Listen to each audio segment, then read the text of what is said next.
Today, 2025, some of our children don't even have to wait for mom and dad to pass away or to pass on before they will forsake their faith and worship idols or gods.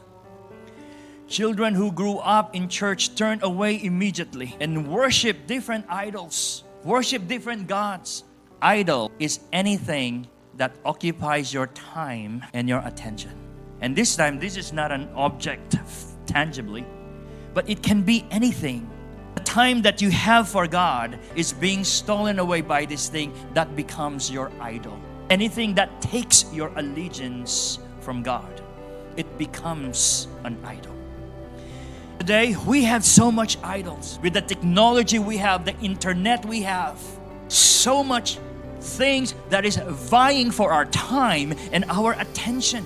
Idols of the internet, the idols of entertainment, the idols of convenience. Our teenagers, young people, they worship the God of this world. 1 John chapter 2 verse 16, John defines as what the world is. For the world offers only a craving for physical pleasure, a craving for everything we see, and pride in our achievements and possessions. These are not from the Father, but are from this world. Anything that kind of brings us to that worldly and physical pleasure, anything that makes us proud from our achievements, from whatever possessions that we have, the Word of God that He has given us should be on our hearts. God has given us the commandments, and we need to teach the commandments. We need to teach the instructions. We need to give the commands to our children. God has created an empty space in our hearts that only God can fill.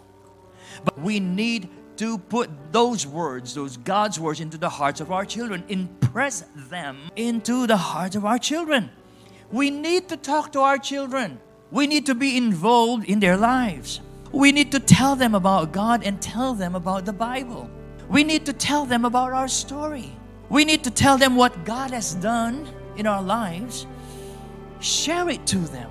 Let them know about our testimony. Are we sharing our testimony with our children? What God has done for us? What were we before and what we are now? I believe that that will be a very powerful testimony once they would hear it. We need to and we ought to.